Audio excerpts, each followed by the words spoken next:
Queridos, não vou me estender muito. Gostaria de convidar a igreja a se colocar de pé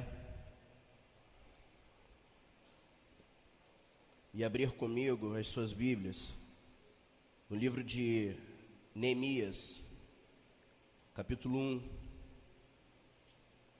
Nós vamos ler apenas um versículo aqui nesse texto.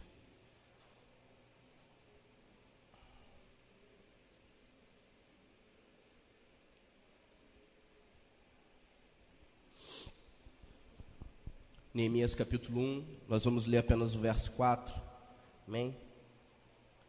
A palavra de Deus diz assim: E sucedeu que, ouvindo eu estas palavras, assentei-me e chorei, e lamentei por alguns dias, e estive jejuando e orando perante o Deus dos céus. Senhor, nós te louvamos pela tua palavra, Pai. Que a tua palavra é vida, porque a tua palavra é poderosa para mudar, transformar a vida do homem, a vida da mulher que se entrega à tua palavra. Nesta noite, ó Deus, nós te louvamos pela tua palavra e te pedimos, Espírito Santo, fala conosco, nos convença daquilo que o Senhor quer, que saiamos daqui convencidos pela tua palavra, para que possamos caminhar nesta terra de acordo com a tua vontade. É o que nós te pedimos nesta noite, no nome de Jesus. Amém. Você pode sentar? A palavra de Deus, no capítulo 13 de 1 Coríntios, no versículo 13, o versículo que encerra esse capítulo, que é um capítulo fantástico.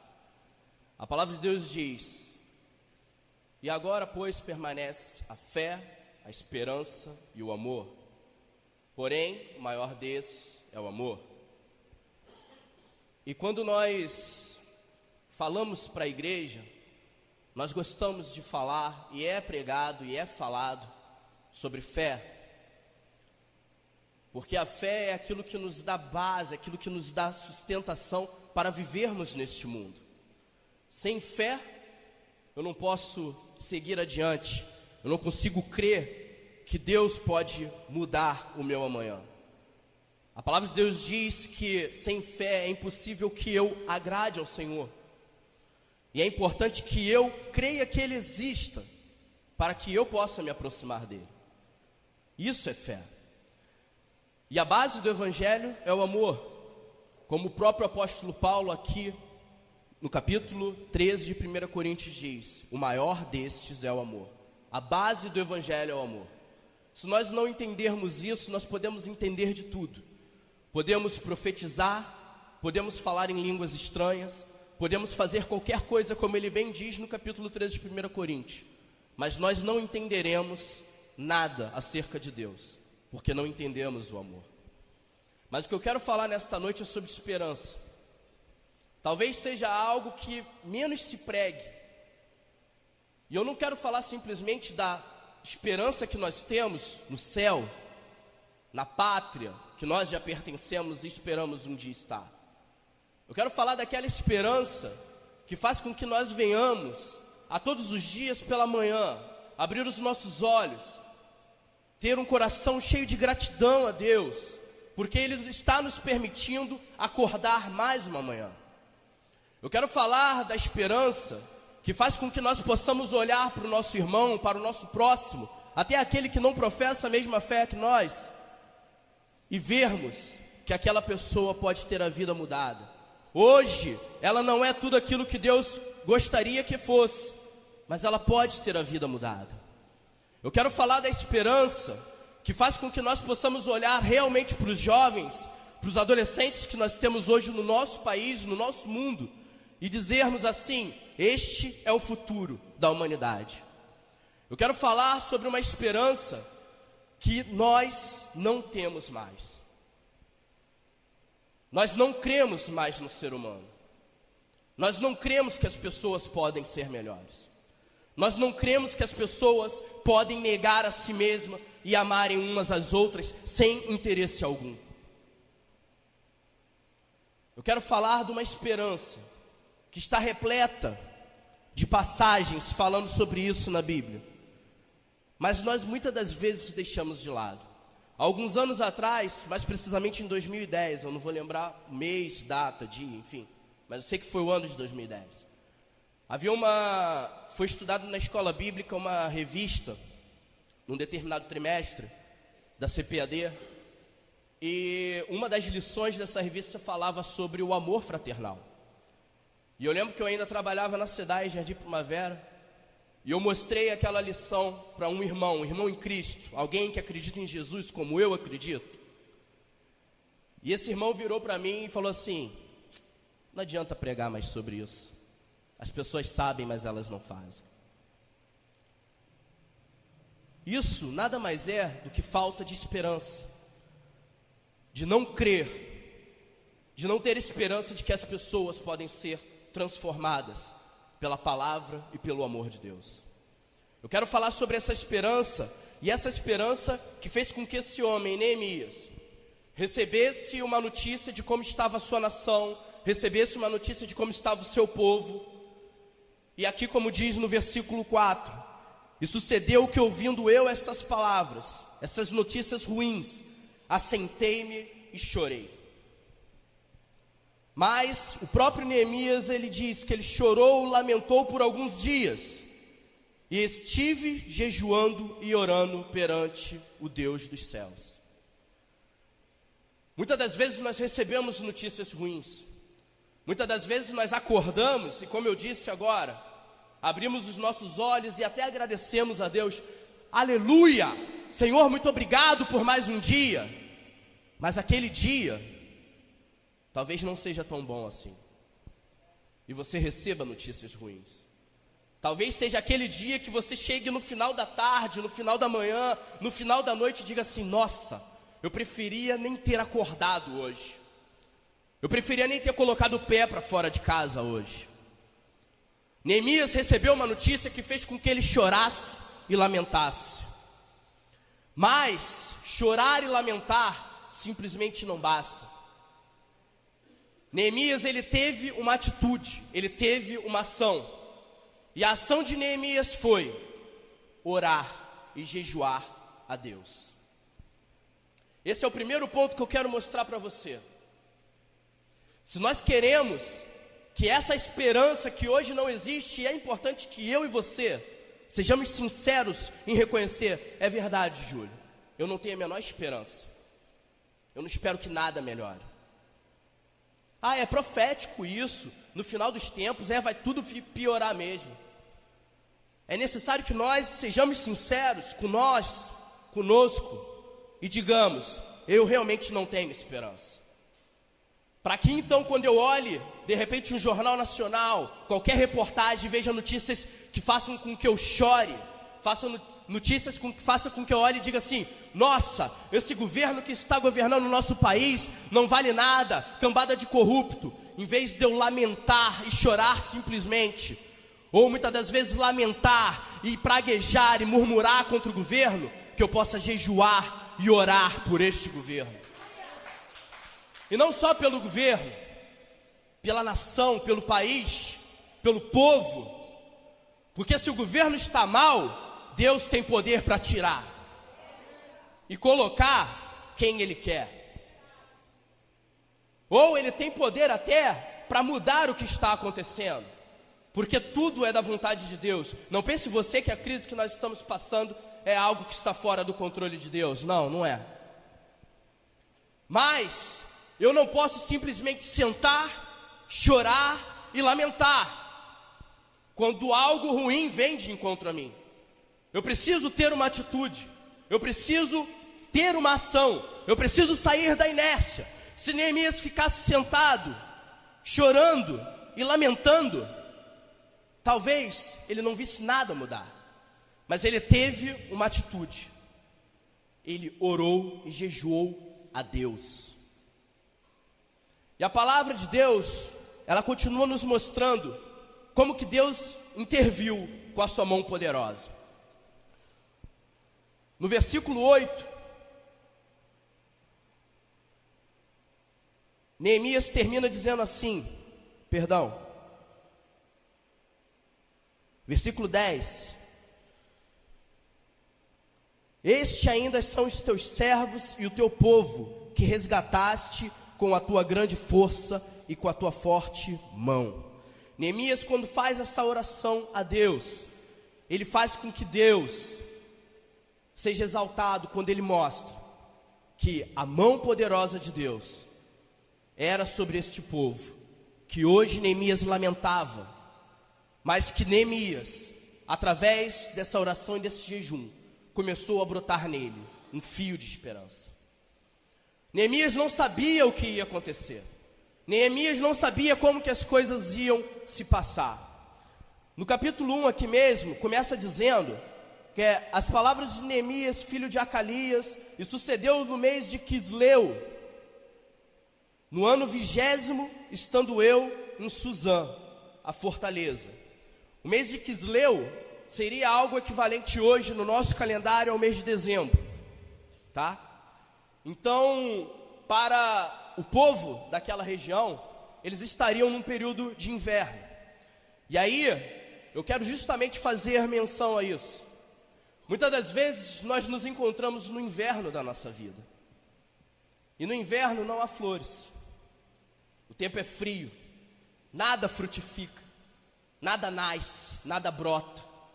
E aí parece, assim como é no inverno, quando tem aquele tempo frio, que os dias são mais curtos e as noites são mais longas, que o dia termina e começa a escurecer mais cedo, parece que a nossa vida está assim, nebulosa, tudo nublado. Nós não temos um fio de esperança como os raios do sol. Nós não temos nenhuma esperança, nenhuma luz no fim do túnel. E talvez Neemias se encontrasse assim quando recebeu aquela notícia naquele período.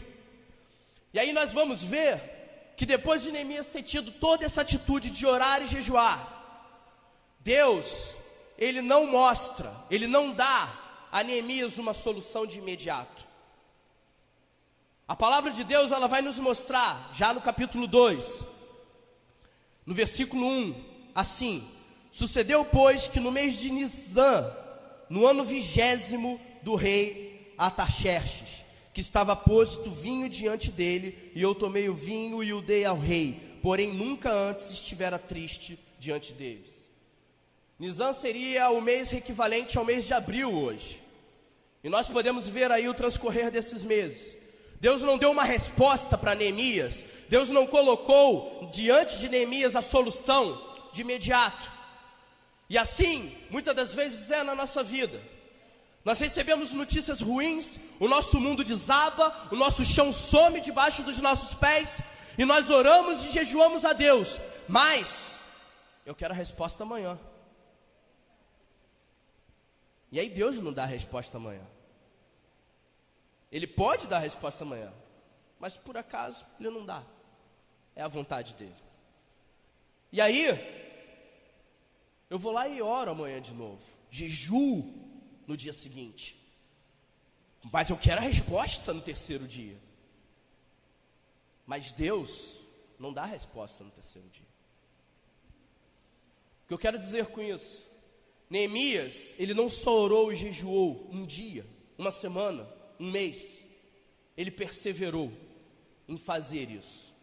Eu acredito, esse texto, a Bíblia não me diz que ele orou e jejuou todos os dias, mas a Bíblia me diz que nós, eu e você, temos que orar sem cessar.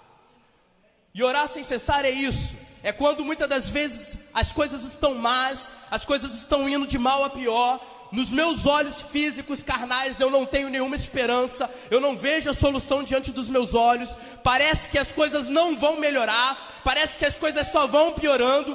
E há aquelas notícias, e há aqueles fatos, aqueles acontecimentos que acontecem na nossa vida hoje. E nós sabemos que o passar do tempo vai fazer com que ele piore. E a situação que o povo de Israel estava, que Neemias tomou conhecimento no mês de Quisleu, ele sabia que o passar dos dias, o passar dos meses, iria piorar ainda mais a situação do povo. Eu imagino que o coração dele estava apertado, mas ele sabia que ele nada podia fazer. Ele era um servo, ele era um escravo de um rei, ele era copeiro de um rei. Ele não podia simplesmente falar: ô rei, ó, eu vou lá ajudar meu povo, dar um jeito lá e tá tudo certo. Bota alguém no meu lugar aí. Não, não é assim. Ele não era um assalariado. Vou pedir demissão e vou dar atenção para o meu povo. Não. Mas ele fez aquilo que muitas das vezes nós não fazemos. Ele apresentou as aflições que estavam no coração dele a Deus. A palavra de Deus diz isso: lançai sobre ele toda a vossa ansiedade. Toda a vossa ansiedade. Toda a vossa ansiedade. É toda. Não é parte da sua ansiedade. É toda a vossa ansiedade. Porque ainda que os seus olhos não vejam, Ele tem cuidado de você. Eu falo isso para você porque muitas das vezes os meus dias parecem dias de inverno. Nós ainda estamos no inverno. Mas não parece tão inverno assim, eu estou suando aqui. Mas os meus dias parecem dias de inverno. Há coisas que eu olho e falo assim: Senhor,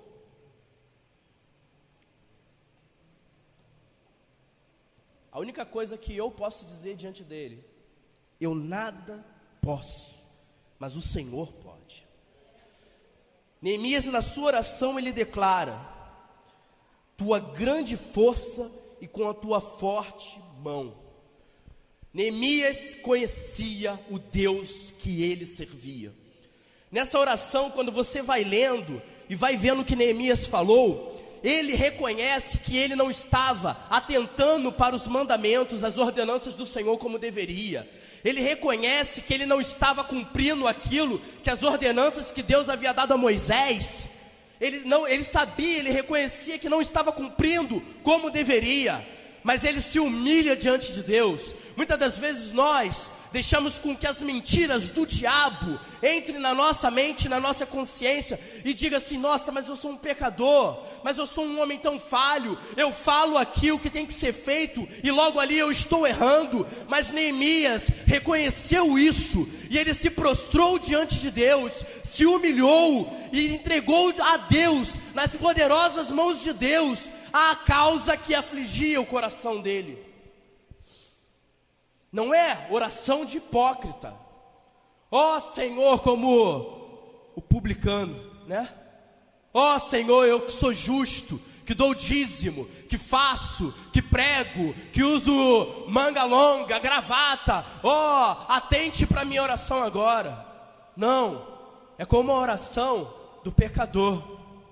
Senhor, eu sei que eu sou um pobre, miserável e nada posso sentir, mas o Senhor é o Deus de misericórdia. Talvez a minha esposa seja a pessoa que mais me conhece hoje, né? E ela sabe que eu sou longe de ser perfeito. Ela sabe como que é o meu temperamento. E aí você de repente pode olhar para mim, porque você que tem contato comigo aqui na igreja, e olhar e falar assim: nossa, mas o Júlio é uma pessoa tão tranquila.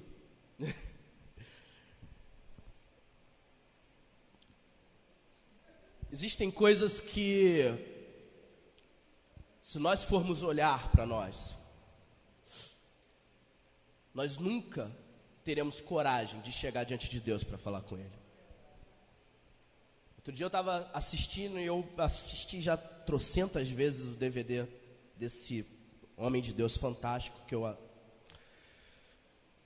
gosto muito das músicas dele, Leonardo Gonçalves.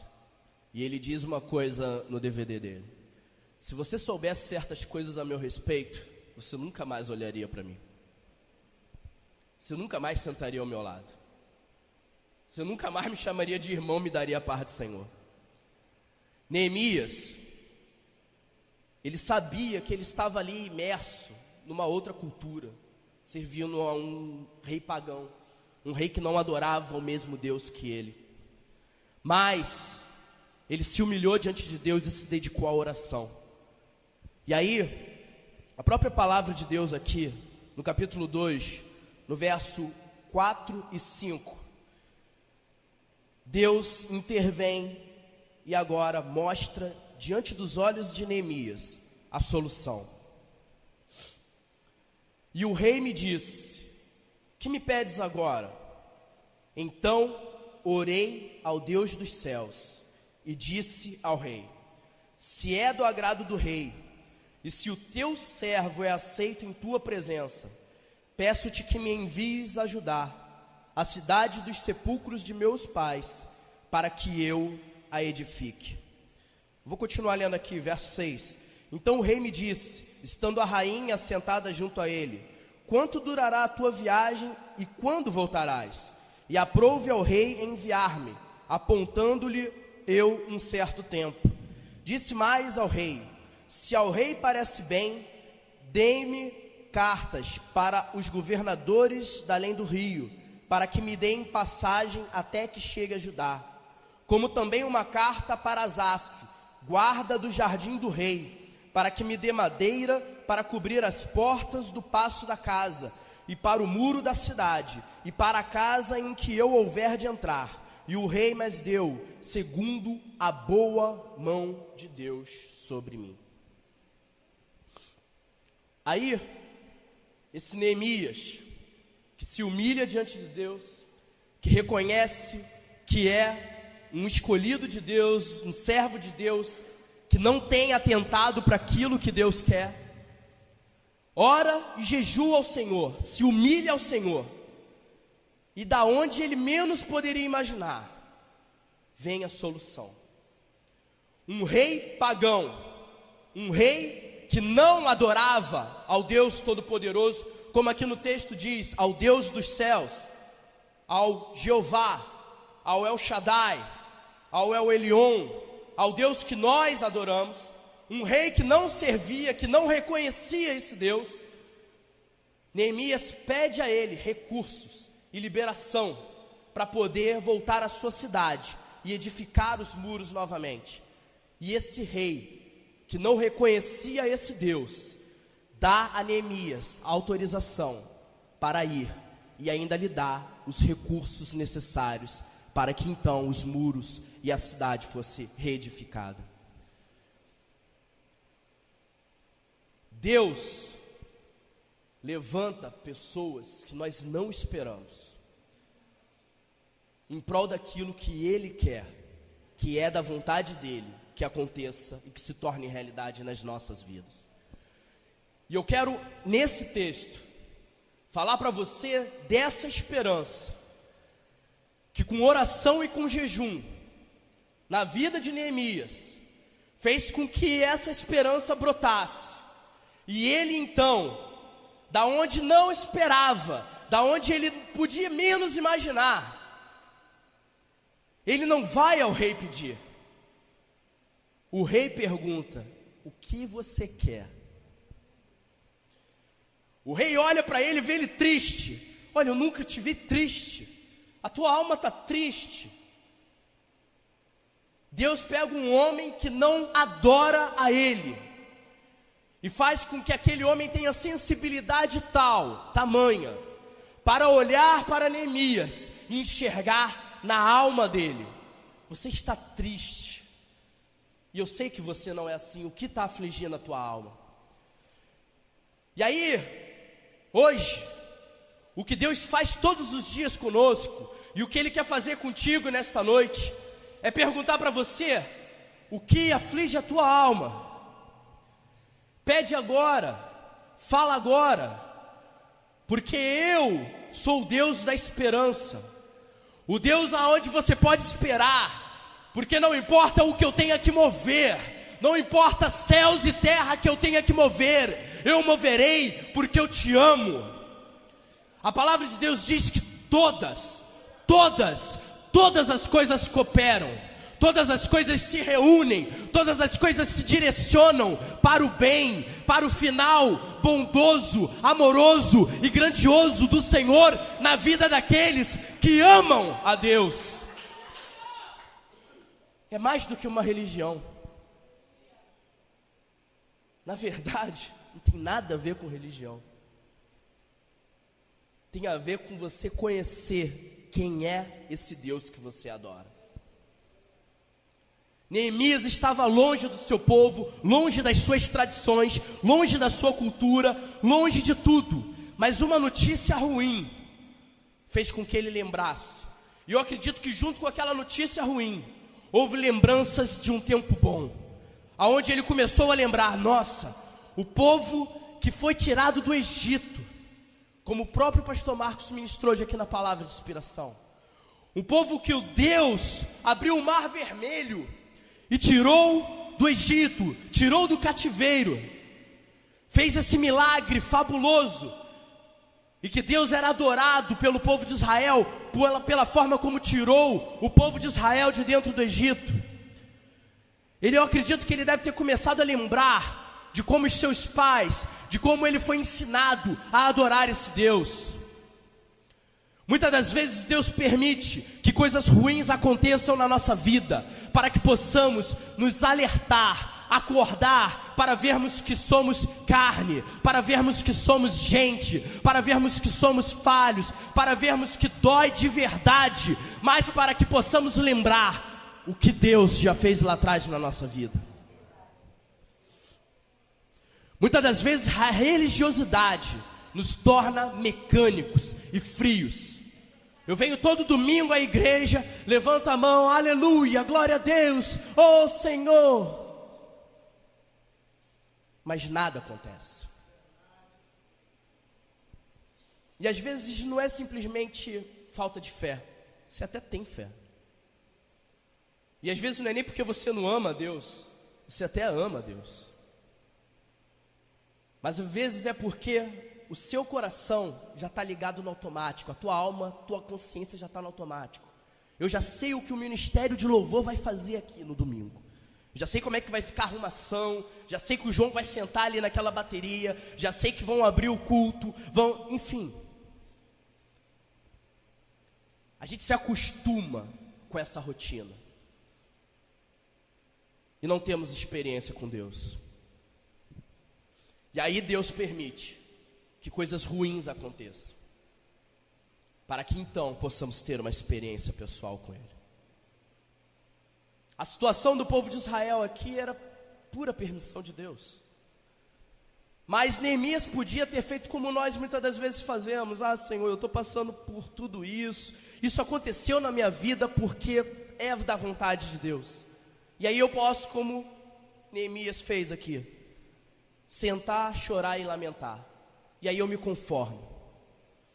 Mas o que a palavra de Deus está mostrando para a gente hoje é que Neemias não se conformou. E por ele não ter se conformado, Deus respondeu. O tempo da resposta é de Deus.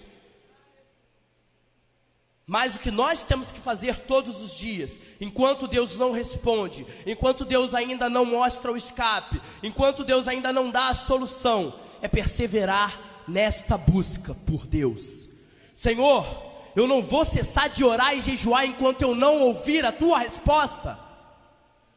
Porque Deus pode realmente ficar em silêncio durante algum tempo, mas uma hora a solução vai vir. E aí eu quero falar disso. Neemias aproveitou essa oportunidade. O rei perguntou, e aí eu acredito que Neemias, como diz aqui, quando o rei pergunta, e disse: por que está triste o teu rosto? Por que não estás doente? Não é isto senão tristeza de coração. Então temi muito em grande maneira. Então disse o rei: viva o rei para sempre, como não estaria triste o meu rosto, estando a cidade, o lugar dos sepulcros de meus pais, assolada e tendo sido consumidas as suas portas ao fogo. E o rei me disse: o que me pedes agora? O que você tem para me pedir? Eu acredito que ali o coração de Neemias se acendeu. E aí ele deve, como diz em seguida: então orei ao Deus dos céus. Eu não sei o conteúdo dessa oração, mas eu acredito aqui que Neemias já deve ter agradecido. Senhor, obrigado, porque essa é a oportunidade que eu precisava. Era essa a porta que eu precisava que o Senhor abrisse. E agora eu vou entrar com tudo. E aí, uma simples pergunta do rei, Neemias vai lá e abre uma lista. Olha, me libera. Olha, me dá cartas aí para os governadores além do rio ali, para eles poderem abrir passagem para mim. Me dá autorização aí também para eu poder pegar madeira no jardim do rei, para poder reconstruir lá Israel, Judá. E aí ele fez o pedido completo. E o que Deus, muitas das vezes, faz conosco, é apresentar diante de nós uma oportunidade. E aí, Neemias, ele aproveitou esta oportunidade por uma única razão. Ele estava ligado com Deus. O período de oração e jejum que Neemias teve deu a Neemias a sensibilidade para entender que aquela simples pergunta do rei era uma oportunidade. Então, essa vida de busca a Deus com jejum e oração é o que vai proporcionar a mim e a você a percepção, a sensibilidade para percebermos as oportunidades que Deus coloca diante de nós. Muitas das vezes, porque nós nos conformamos e não temos nenhuma atitude para com Deus, Deus mostra a oportunidade mesmo sem a gente pedir, mas a gente não está ligado com Ele. E aí a oportunidade passa. E aí Deus dá outra oportunidade, a oportunidade passa. E Ele volta a dar outra, passa. Porque a gente não está ligado com Ele. Mas quando a gente está, a primeira oportunidade que surgiu diante de Neemias, ele aproveitou. Então, eu quero que você faça uma coisa aqui. Levanta a tua mão e abre assim. Isso que você vai fazer não é nada demais. É apenas um ato simbólico do que na verdade tem que estar dentro do seu coração. Feche a sua mão e diga para Deus: Senhor, eu vou aproveitar as oportunidades.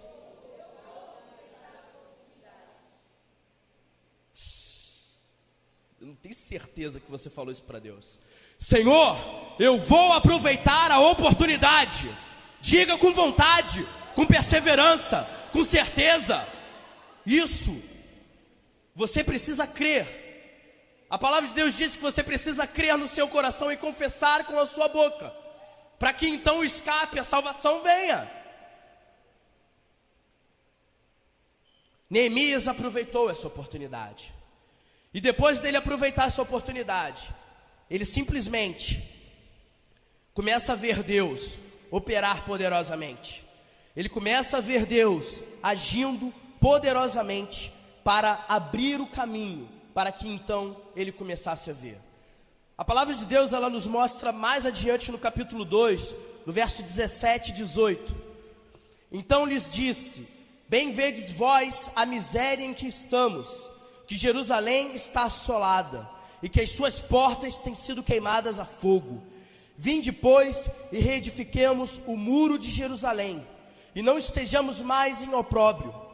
Então lhes declarei como a mão do meu Deus me fora favorável, como também as palavras do rei, que ele me tinha dito. Então disseram: levantemo-nos e edifiquemos, e forçaram as suas mãos para o bem. O homem que recebeu as más notícias, o homem que teve seu coração aflito por estas notícias, o homem que começou a orar e jejuar para que então essa esperança nascesse no coração dele, e o homem a qual Deus respondeu e mostrou a ele uma oportunidade, aonde Deus a estaria abençoando aquilo que Deus colocaria diante dele. Ele agora é um homem que inspira outros. Muitas das vezes nós falamos assim: ah, Júlio, nós não temos esperança porque a nossa liderança não transmite esperança para nós. Mas o que a palavra de Deus está me mostrando aqui é o seguinte: Neemias, ele não era um líder nominalmente. Ele não tinha um cargo de líder. Ele não era um sacerdote. Ele estava servindo a um rei. Ele estava como um mero servo. E Deus pegou este servo, um homem que servia a outro homem, e colocou neste homem a esperança para que ele inspirasse outros. E aquele povo que estava abatido pelas suas circunstâncias foram inspirados por este homem, que outrora estava com seu coração abatido. Eu quero dizer para você nessa noite o seguinte: eu não sei como que você entrou aqui nessa noite. Eu não sei como que o seu coração está. Eu não sei aonde está doendo. Eu posso dizer de mim, de você eu não posso. Eu teria mil motivos para ter passado a bola e ter dito assim: pastor Jonathan, escala outro para pregar aí. Estou resfriado, minha voz está horrível, enfim. Mas Deus tem me dado esperança para minha vida, E Ele tem me dado essa esperança para que eu inspire outras pessoas a terem esperança também. Eu creio que o mundo pode ser melhor. Eu creio que o Evangelho e que a palavra de Deus pode mudar a vida do homem. Eu creio que nós podemos nos amar a cada dia mais e mais, sem falsidade, sem amar de palavras simplesmente. Amar, como diz o apóstolo Tiago, amar de ação e não só de palavra. Amar de viver esse amor. Eu creio em tudo isso. E eu não vou cansar de pregar isso. A palavra de Deus, Neemias, ele reconheceu isso. No verso 10 do capítulo 1 ele diz: estes ainda são os teus servos e o teu povo que resgataste com a tua grande força e com tua forte mão. No capítulo 2, no verso 8, ele disse: e o rei me deu segundo a boa mão de Deus sobre mim. E no versículo 18 ele diz: então lhes declarei como a mão do meu Deus me fora favorável. Neemias, ele reconheceu como a mão de Deus estava sobre a vida dele. E isso serviu para ele inspirar, para ele transmitir a outros, como que essa mão que estava favorável à vida dele, poderia estar favorável a todos os outros, a todos aqueles que estavam ouvindo ele agora. Olha, a nossa cidade está destruída. Olha, a nossa sociedade está com os valores corrompidos, distorcidos. Mas nós podemos mudar isso. Nós temos que ter a esperança que através da nossa atitude, da nossa postura, da nossa mudança de pensamento, nós podemos influenciar outros a terem esperança de que tudo pode ser melhor amanhã. Se nós não tivermos essa esperança, de nada serve essa Bíblia, de nada serve subir nesse púlpito e pregar um evangelho, porque eu não creio. Se não há esperança, não tem por que crer. Se não há esperança, automaticamente eu posso até falar com a minha boca, mas na verdade não há esperança de que um dia eu estarei no céu. Porque se eu não consigo ter esperança das coisas desta terra, automaticamente eu não vou ter esperança do que não é dessa terra. Então é muito bonito a gente falar: eu sou cidadão do céu, eu sou cidadão do céu, minha pátria é celestial. Mas o que Deus quer que nós entendamos hoje, porque nós já vivemos como cidadãos do céu. O próprio apóstolo Paulo diz: olha, buscai as coisas que são do alto, porque vocês já nasceram de novo. Vocês já não são daqui. Então nós já vivemos assim. Agora, para que eu busque as coisas que são do céu, eu preciso ter esperança de que Deus pode mudar o hoje da minha vida. Senão, é pura mentira que sai desses lábios falsos e mentirosos, de que eu espero e que eu me alegro de que um dia eu estarei glorificando e dizendo: santo, santo, santo é o Senhor. É mentira. Porque se eu não creio, se eu não tenho a esperança do hoje, eu não vou ter a esperança do porvir. Deus quer que nós tenhamos essa esperança. E essa esperança, ela não pode estar no rei, no governador, no presidente da república. Essa esperança tem que estar depositada no lugar certo. Neemias só foi respondido. E depois, no decorrer de todo o livro, você vai ver, ele teve lutas? Teve. Mas você vai ver que no final, as coisas deram certo. Mas ele só teve a resposta e só viu o agir de Deus porque ele depositou a esperança dele no lugar certo. A palavra de Deus, vou ler esse último versículo para a gente encerrar. Em Romanos, capítulo 15, verso 13, o apóstolo Paulo diz assim: ora, o Deus de esperança vos encha de toda alegria e paz em crença, para que abundeis em esperança pela virtude do Espírito Santo. O Deus de esperança vos encha de toda alegria e paz, para que abundeis em esperança pelo poder do Espírito Santo. O Deus de esperança, só Ele pode, através do seu Espírito, nos encher de esperança.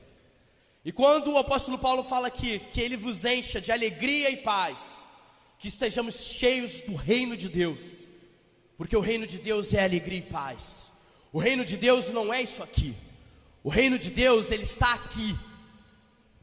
A palavra de Deus, o próprio apóstolo Paulo disse: olha, o reino de Deus não é comida, não é bebida. O reino de Deus é alegria e paz no Espírito Santo. Esse Deus de esperança é quem pode nos encher de alegria e paz, para que então possamos abundar em esperança. E quando dizem abundar, é abundar mesmo. É ter esperança, como teve Neemias, para ele e para os outros. É contagiar os outros com esperança. Não vai ser só o teu coração que vai irradiar esperança, mas as suas palavras vão levar esperança aos outros. Você vai resplandecer esperança. Eu acredito que quando Neemias agora falava com aquele povo: olha, levantemos e reedifiquemos a cidade. Se o rei visse o rosto dele, já veria um outro rosto. Um rosto cheio de esperança, e crendo que agora o amanhã seria diferente. Coloque-se de pé nessa noite.